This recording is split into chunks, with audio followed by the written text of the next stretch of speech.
दोस्तों, बिहार पुलिस सिपाही भर्ती सीएसबीसी से संबंधित चलिए आप सभी अभी वाला अपडेट देखिए। और आप सभी दोस्तों 21,391 पोस्ट बिहार पुलिस सिपाही लिखित परीक्षा एग्जाम डेट के इंतजार में है कि आखिर परीक्षा होगी कब, तो इसके बारे में भी आप सभी को बताने वाले हैं। तो पहले चलिए यहाँ से आप सभी दो न्यूज़ देखिए, फिर आपको सीएसबीसी की वेबसाइट पर एक और चीज़ दिखाना है। तो पहले यहाँ से चलिए आप सभी न्यूज़ देखिए, ये देखिएगा। तो ये आज के डेट का न्यूज़ है, दैनिक भास्कर का न्यूज़ है, पटना संस्करण का। यहाँ पर आप डेट देख सकते हैं। अब देखिए दोस्तों, 21,391 पोस्ट की जो बहाली आई थी, तो देखिएगा तो पेपर लीक होने के कारण से इसको रद्द करना पड़ा।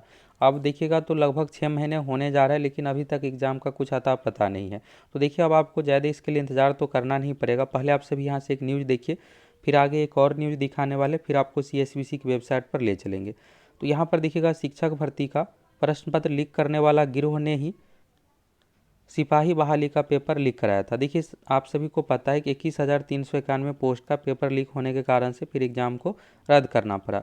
और फिर देखिएगा तो यहाँ पर अभी तक कुछ अता पता ही नहीं है कि परीक्षा कब होगी। बीच में देखिएगा तो चेयरमैन भी दो दो बार यहाँ पर चेंज हुए, फिर से यहाँ पर नए चेयरमैन आए हैं, तो इसके बारे में भी आगे आप लोगों को दिखाने वाले हैं परीक्षा कब तक होगी। तो देखिएगा दोस्तों, जिस तरह से बिहार पुलिस सिपाही भर्ती में चीज़ें हुआ था, उसी तरह से देखिएगा तो टीचर भर्ती से संबंधित भी है शिक्षक भर्ती का प्रश्न पत्र लीक। और देखिएगा तो दोनों मामला एक से ही संबंधित है। और साथ ही देखिएगा तो हाल फिलहाल में तो आर्थिक अपराध इकाई की ओर से सीएसबीसी के ऑफिस में भी जांच सब कुछ किया गया। वहां पर जो भी डॉक्यूमेंट, जो भी चीज़ें हैं, उन सभी चीज़ों को जब्त किया गया। तो आने वाले समय में जो भी इसमें दोषी होंगे उन सभी की यहाँ पर गिरफ्तारी, बाकी जो स्टूडेंट पकड़ाए थे उन सभी का। यहाँ पर देखिएगा, पेपर लीक एजेंसी ने करार शर्तों का नहीं किया पालन। तो जहाँ पर ये क्वेश्चन छपा, ये सब चीज़ें हुआ है ना, वहीं पर देखिएगा तो सही तरीके से प्रोटोकॉल का फॉलो ही नहीं किया गया है। तो जब फॉलो ही नहीं होगा तो फिर ये पेपर लीक, ये सब चीज़ें तो होना ही है।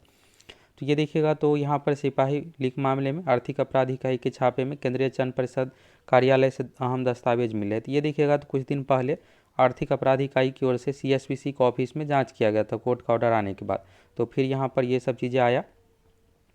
और देखिएगा तो आर्थिक अपराध इकाई ने 7 मार्च को केंद्रीय चयन परिषद के दोनों कार्यालय में आधी रात तक छापेमारी की थी। 6-7 घंटे ये छापेमारी चली थी। फिर यहाँ पर देखिएगा तो जो भी चीज़ें डॉक्यूमेंट मिला, इन सभी चीज़ों को जांच की जा रही है। इसके बाद देखिएगा यहाँ पर तो इस भर्ती में परीक्षा में निकाले गए विज्ञापन में भी गड़बड़ी की बात सामने ही आई है। और इसका खुलासा होने के बाद अब इस मामले की जाँच के लिए गठित ईओयू की डीआईजी मानवजीत सिंह ढिल्लों को अगुवाई में गठित विशेष जाँच टीम यानी एसआईटी जुट गई है। और यहाँ पर देखिए सबसे बड़ी बात ये है ना कि देखिए बिहार पुलिस की ओर से जो भी परीक्षा ली जाती है, किसी भी परीक्षा में देखिएगा तो स्टूडेंट को क्वेश्चन पेपर आंसर की मार्क्स कुछ दिया ही नहीं जाता, बस सीधा सा रिजल्ट दिया जाता है। और देखिएगा जब भी रिजल्ट जारी होता है फिर इससे स्टूडेंट संतुष्ट नहीं रहते हैं कि भाई यहाँ पर मार्क्स जानना तो मेरा हक है, पता तो चले कि कितना मार्क्स आया, 1 मार्क्स के लिए छांटे हैं या फिर 2 मार्क्स के लिए।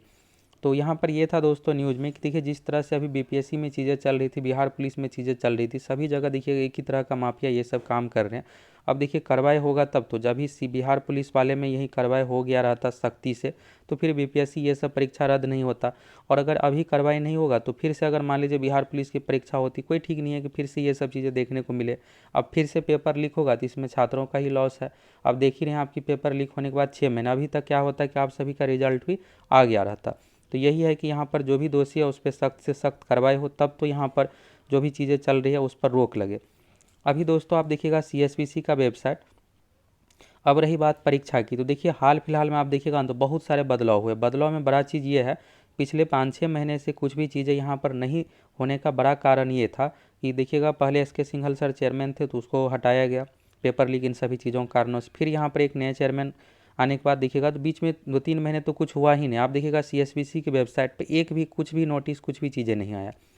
और फिर देखिएगा तो आज से 10 दिन पहले चेयरमैन फिर चेंज हुए। अब कौन बने हैं, तो यहाँ पर देखिएगा श्री जितेंद्र कुमार आईपीएस चेयरमैन। तो देखिए दोस्तों, अब पॉजिटिव वाली बातें ये है आपके लिए कि पहले देखिएगा जो भी चेयरमैन बनाए जाते थे रिटायर्ड वालों को बनाए जाते थे, जो यहाँ पर रिटायरमेंट हो गया डीजीपी या डीजी, अलग अलग तरह के पोस्ट से उसको।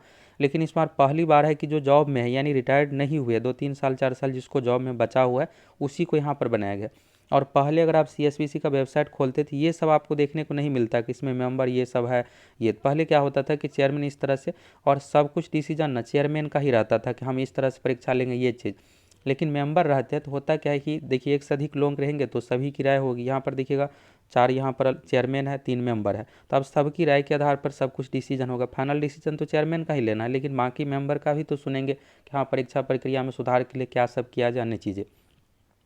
तो अब आप लोगों के लिए पॉजिटिव वाली बात यह है कि सीएसबीसी को फुल टाइम वाला चेयरमैन मिला है, यानी जो रिटायरमेंट वाले नहीं है और ये पूर्णकालिक है चेयरमैन। तो अब यहाँ पर देखिए जिस तरह से अन्य परीक्षाओं में परीक्षा प्रक्रिया में सुधार किया जा रहा है, उसी तरह सीएसबीसी में भी आपको सुधार देखने को मिलेगा। और आने वाले समय में ये है कि क्वेश्चन पेपर आंसर की मिलना चाहिए, इन सभी चीज़ों को लेकर भी आपको देखने को मिलेगा। और हमारी भी यही मांग है कि सभी स्टूडेंट को क्वेश्चन पेपर आंसर की दिया जाना चाहिए। रही बात परीक्षा की, देखिए परीक्षा भी हाल फिलहाल में नहीं होगी, जैसे कि आपको पहले भी बताए थे कि चुनाव के बाद ही परीक्षा होगी। लेकिन यहाँ पर यह है दोस्तों कि देखिए चेयरमैन चेंज हो गया है, फिर यहाँ पर सीएसबीसी में हमको कैसे क्या एग्जाम लेना है, इन सभी चीज़ों को लेकर देखिएगा। यहाँ पर देखिए 3 अलग अलग तरह का मेंबर है और एक चेयरमैन हो गया, श्री जितेंद्र कुमार सर यहाँ पर चेयरमैन है। तो देखिए यहाँ पर अगले 1-1.5 महीने में जो भी एग्ज़ाम से संबंधित प्रक्रिया है कि हमें क्वेश्चन पेपर जो भी चीज़ें है एग्ज़ाम की इंटरनल प्रक्रिया होता है, इन सभी चीज़ों को लेकर कर लिया जाएगा। और ये सब चीज़ें चुनाव के अंदर ही, यानी चुनाव देखिएगा तो जून में वैसे कंप्लीट हो रहा है, 4 जून को रिजल्ट आने के बाद यहाँ पर फाइनल आचार संहिता कंप्लीट हो जाएगा, लेकिन इससे पहले ही ये सब चीज़ें कंप्लीट हो जाएगा। और आप लोगों को अगले 1 महीने में सीएसबीसी संबंधित एग्जाम डेट ये सब चीज़ें भी आपको देखने को मिल जाएगा। नहीं तो मान लीजिए मई में, अगर मान लीजिए अप्रैल महीने में चुनाव ये सब चीज़ों के कारण से नहीं आता है तो मई लास्ट तक इसका डेट भी आ जाएगा। और एग्ज़ाम होने की जो पूरी संभावना है दोस्तों जून, तो जून में देखिए लगभग लास्ट से यानी 20 जून के बाद ही परीक्षा शुरू होगी, ये नहीं है कि शुरू में ही शुरू हो जाएगी। जून लास्ट से ये परीक्षा शुरू होगी, लगभग 1 महीने परीक्षा चलेगी। टोटल 18 लाख छात्र है, तो आप सभी सीरियस होकर तैयारी कीजिए। एक और ज़रूरी सूचना, देखिए एप्लीकेशन से जो भी स्टूडेंट कोर्स से जुड़े थे, न्यू एप्लीकेशन अपडेट हुआ है, तो अगर आपको कोर्स नहीं दिख रहा है तो इस तरह से आप कीजिएगा, लॉगिन कीजिएगा, लॉगिन वाले ऑप्शन पर क्लिक कीजिएगा, फॉरगेट पासवर्ड का ऑप्शन आएगा, पासवर्ड सेटअप आपको करना है। और ध्यान ये रखना है कि आप जिस मोबाइल नंबर से कोर्स परचेज किए थे उसी से लॉगिन करना है, यानी न्यू रजिस्टर आपको नहीं करना है। आप पहले से कोर्स परचेज किए हुए हैं, आपका सभी डेटा वहाँ पर है, तो आप लॉगिन वाले ऑप्शन पर क्लिक कीजिए, फॉरगेट पासवर्ड करके पासवर्ड सेटअप कर लीजिए अपने अनुसार। फिर इसके बाद मोबाइल नंबर पासवर्ड से लॉगिन कीजिएगा, आपका कोर्स दिख जाएगा। अगर कोर्स ना दिखे तो एक बार अपना मोबाइल नंबर चेक कर लीजिएगा। अगर मोबाइल नंबर सही है, देखिए बहुत सारे स्टूडेंट को ये होता है कोर्स नहीं दिखता है, लेकिन पता चलता है कि अपना मोबाइल नंबर ही गलत फिलअप कर दिए हैं, तो सही मोबाइल नंबर से लॉगिन कीजिएगा तब तो कोर्स दिखेगा। फिर आपका कोर्स दिख जाएगा, ना दिखे तो एप्लीकेशन में चैट सेक्शन है, वहाँ पर मैसेज कीजिएगा, आपका कोर्स अपडेट हो जाएगा। और अगर आप फुल तैयारी करना चाहते हैं, नहीं कोर्स के साथ जुड़े हैं, तो आप सभी जुड़ सकते हैं। अभी आपके पास 2-2.5 महीने का समय है, यही आपके लिए परफेक्ट समय है। 21,391 पोस्ट में देखिए नई वैकेंसी आएगी, तो उसमें क्या होगा कि 6 महीने साल 2 साल की प्रक्रिया लगेगी, लेकिन ये 21,391 पहले ही भर्ती आ चुकी है, तुरंत परीक्षा होगी, तुरंत रिजल्ट आएगा, फिजिकल होगा और तुरंत ज्वाइनिंग। यानी दोस्तों अगले 6 महीने में आपके हाथ में एक 35,000 सैलरी वाला जॉब होगा। सबसे मेन ये है दोस्तों कि सीएसबीसी को अपने पैटर्न में बदलाव करना चाहिए।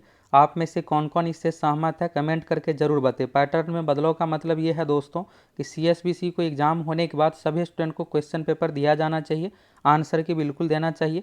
और देखिए रिजल्ट जब जारी किया जाता है तो रिजल्ट में जो है कट ऑफ बताया ही नहीं जाता, बस फाइनल मेरिट वाले में फिजिकल का कट ऑफ रहता है, लेकिन लिखित परीक्षा वाला कट ऑफ बताया ही नहीं जाता। स्टूडेंट जान ही नहीं पाते कि मेरा कितना मार्क्स आया था।